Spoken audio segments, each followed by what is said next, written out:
जी नमस्कार। हम आप लोगों को बजट संबंधी कुछ जानकारी देने के लिए आए हैं और बोर्ड पर भी अच्छी जानकारी दिया जा सकता था, लेकिन लेट नाइट वीडियो बन रहा है और इसलिए आराम से बैठकर ही एकदम धीरे धीरे आपको कुछ बजट संबंधी जानकारी हम देना चाहते हैं।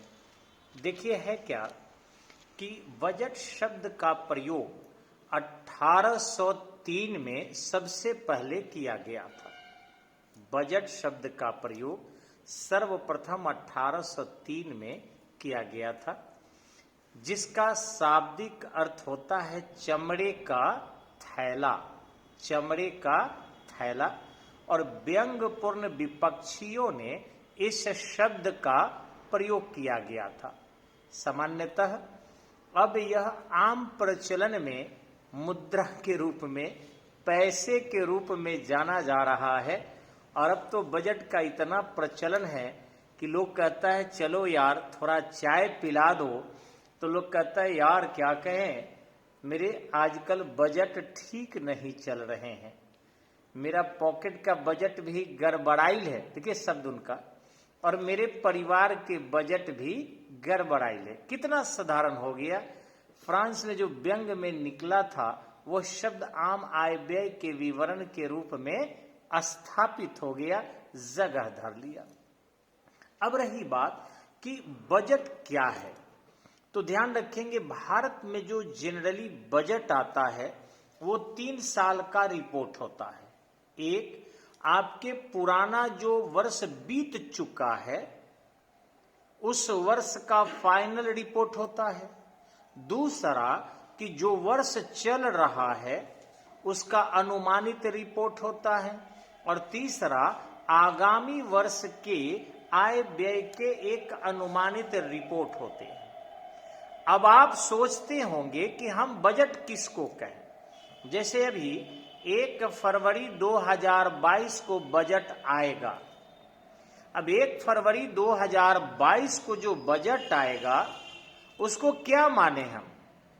क्या यह माने 2022-23 का, या यह माने 2021-22 का, या यह माने कि 2020-21 का?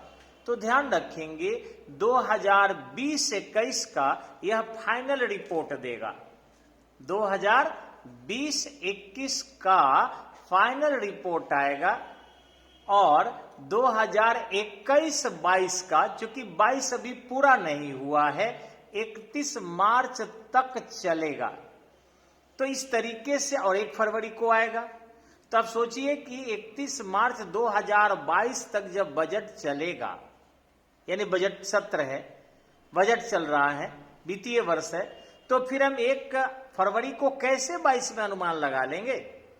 तो ये एक आपका अंतरिम होता है, एंटरिम बजट। और एक आगामी वर्ष के लिए जो 1 अप्रैल 2022 से 31 मार्च 2023 तक का जो है एक अनुमान लगाया जाएगा, कितना आय हो और कितना व्यय, कहां से राजस्व की प्राप्ति हम करें, यह आपका हो जाता है पूरी की पूरी तरह बजट। तो ध्यान रखेंगे जो पिछले वर्ष का 20-21 का रिपोर्ट आपके सामने आएगा वो बजट नहीं है। जो 21-22 का एंटरिम बजट आएगा वो भी बजट नहीं है। ये बजट का सहयोगी है, एक रिपोर्ट है। एक्चुअल बजट आगामी वर्ष के आय व्यय का विवरण ही होता है। अब ध्यान रखेंगे कि कर राजस्व के अंतर्गत आयकर, निगम कर, सीमा शुल्क या फिर दान कर इत्यादि के बारे में जो कर विभिन्न अलग अलग तरीकों से राजस्व की आय होती है, उनके प्लस ब्याज प्राप्तियां, विभागीय या सार्वजनिक उपक्रमों में होने वाले खर्च या उससे होने वाले लाभांश, लाभ या विदेशी अनुदान जो हमें प्राप्त होते हैं, इन सब का इसमें एक अनुमान लगाया जाता है। और पूर्व के वर्ष के आधार पर हम उस अनुमान को आगामी वर्ष के लिए लागू करना चाहते हैं। ध्यान रखेंगे कि कि भारत में जो वित्तीय वर्ष है वह 1 अप्रैल से 31 मार्च के बीच माना जाता है। यह परिवर्तन होने वाला भी है। हमारी जो वर्तमान सरकार है वह बहुत सारे बदलाव करने जा रही है और वो बदलाव सही भी है, क्योंकि आप केवल 1 अप्रैल से शुरू करें, उसके आधार पर आप अनुमान लगा लें, जबकि मॉनसून का अनुमान लगाना संभव नहीं है। या तो 1 जुलाई से 30 जून तक मानिए तो सही है, अथवा आप 1 जनवरी से 31 दिसंबर तक सही है। तो फ्रांस वगैरह में जो है मानसून के अनुमान लगाकर 1 जुलाई से माना जाता है, लेकिन ब्रिटेन हुआ, पाकिस्तान हुआ, भारत हुआ, इन सब देशों में जो है ब्रिटिश रूल के आधार पर ही इसे हम आगे लागू करते हैं। अब रही बात कि भारत में बजट जो है प्रस्तुत होना शुरू हुआ था महारानी के हाथ में सत्ता जाने के बाद, यानी 1858 में 1 नवंबर को महारानी ने घोषणा करके और ब्रिटिश ईस्ट इंडिया कंपनी को अपने हाथों में ले लिया था। और इंडियन फर्स्ट काउंसिल एक्ट 1861 के अंतर्गत आय व्यय के आंशिक विवरण जो है ऐसे ही अंग्रेजों के समक्ष रखा गया। आगे आपको पता होगा कि लॉर्ड मेयो जो 1868 से 1872 के बीच भारत में वायसराय के रूप में था, वह फाइनेंशियल डिसेंट्रलाइजेशन यानी वित्तीय विकेंद्रीकरण के सिद्धांत को लागू करना चाहा, लेकिन लागू नहीं हो सका, चूंकि वो नहीं बचा। अंडमान निकोबार जेल के सर्वे करने गया था, अब वहीं पर कोई हैदर नामक अफगानी डॉक्टर ने उसको मार डाला और फिर मर गया। लेकिन लॉर्ड रिपन, जो भद्र रिपन, जेंटल रिपन माना जाता है, वह 1880 से लेकर 1884 तक रहा। वह फाइनेंशियल डिसेंट्रलाइजेशन की थ्योरी को भारत में लागू किया, और यह फाइनेंशियल डिसेंट्रलाइजेशन की थ्योरी जो भारत में लागू हुआ, यह थ्योरी 1892 में एक फाइनल बजट के रूप में आया। और शायद आप आश्चर्य करेंगे कि 1892 के बजट के अंतर्गत भारतीय लोगों को क्वेश्चन करने का अधिकार भी दिया गया। इतना ही नहीं, बल्कि 1909 के मार्ले मिंटो सुधार के अंतर्गत बजट पर सहायक क्वेश्चन, सब्सिडरी क्वेश्चन, जिसको हम लोग क्वेश्चन एरिया में टेल क्वेश्चन, सहायक क्वेश्चन कहते हैं, ये भी पूछने के अधिकार हमें मिल गए। 1919 के मोंटेग्यू चेम्सफोर्ड सुधार के अंतर्गत जब विषयों का वर्गीकरण किया गया और केंद्रीय विषय, राज्य विषय स्थापित किए गए, उस दौरान भी जो है आपके राजस्व के राज्य के लिए अलग स्रोत और केंद्र के लिए अलग स्रोत बनाया गया।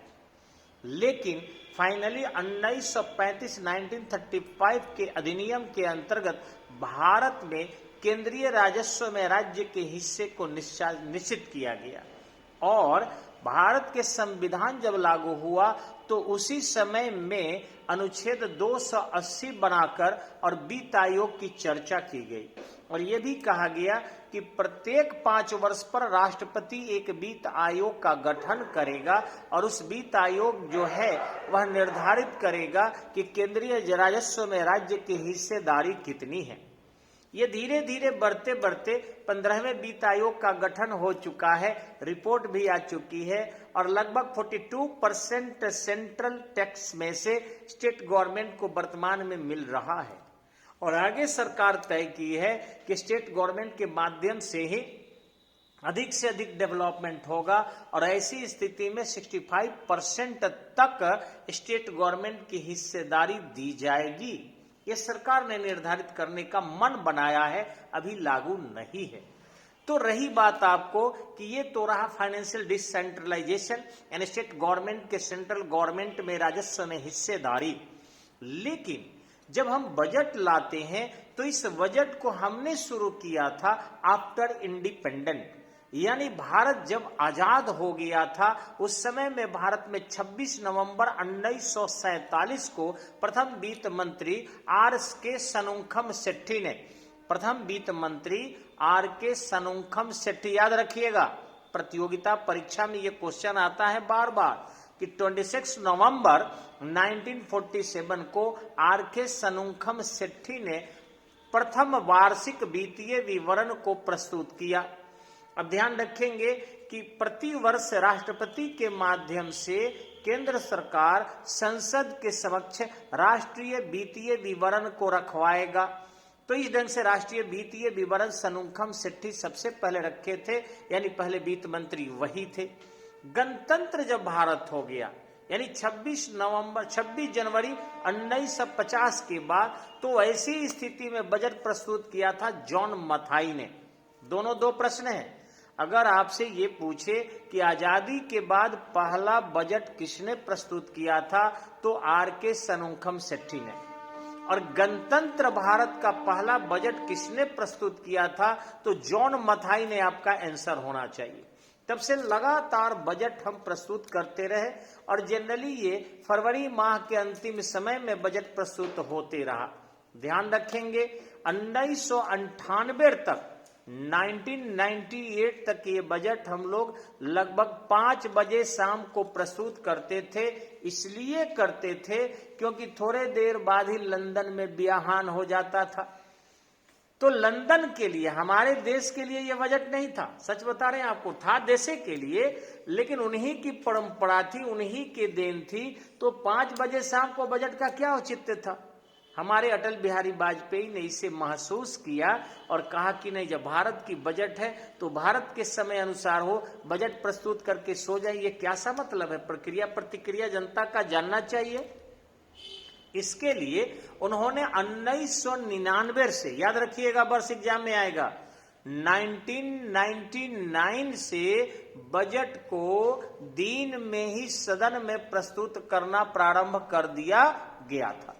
और ध्यान रखेंगे यह अभी भी आपको 28 फरवरी को ही प्रस्तुत किया गया था, लेकिन अब इसमें थोड़ा परिवर्तन किया गया, यानी 11 बजे दिन में बजट आया। ये तो सही, एक अच्छी कदम थी, लेकिन आपके मोदी जी इसमें परिवर्तन लाए और बजट की जो तिथि 28 फरवरी थी उसे घटाकर 1 फरवरी कर दिया गया।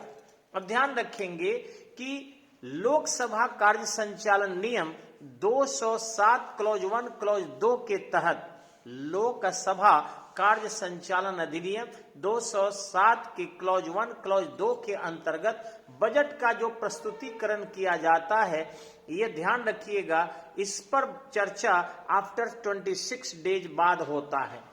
और इसमें जो है कुल 103 मांग जो होता है वह लोक व्यय से संबंधित होता है।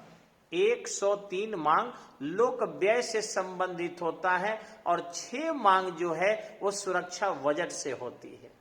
इन 6 मांग पर, यानी 6 डिमांड पर सदन में बहुत बहस नहीं होता, क्योंकि ये देश की सुरक्षा से संबंधित है। लेकिन 103 मांग पर आप बहस कर सकते हैं।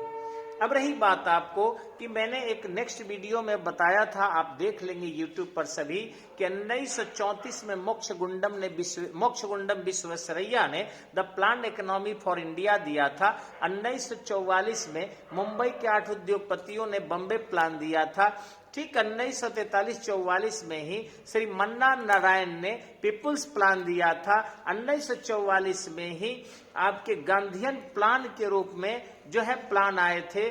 तो मैं बता रहा था, फिर से मैं बता रहा हूं, श्री मन्ना राय ने गांधीयन प्लान दिया था और मनवेंद्र नाथ राय ने पीपुल्स प्लान दिया था। और 1950 में आपको जयप्रकाश नारायण ने सर्वोदय योजना दिया था। इन योजनाओं के माध्यम से हम लोग पंचवर्षीय योजना तो शुरू कर दिए, लेकिन एक और चीज ध्यान देने की बात है, रेलवे बजट जो हमारे यहाँ है यह संयुक्त रूप से प्रस्तुत होते रहा आम बजट के अंतर्गत ही, लेकिन 1921-22 में इस पर जो है विचार हुआ और 1924-25 में रेल बजट को एक अलग बजट के रूप में अपना लिया गया था। तो वीडियो में देख रहे होंगे कि बगल से एक पशु बहुत हल्ला कर रहे हैं, माफ करेंगे, इसलिए हम लोग दूसरे बजट बनाएंगे और फिर आपको चर्चा करेंगे बजट पर। इतना ही तब तक के लिए, क्योंकि बहुत शोरगुल बाहर हो रहा है। धन्यवाद, नमस्कार, गुड नाइट।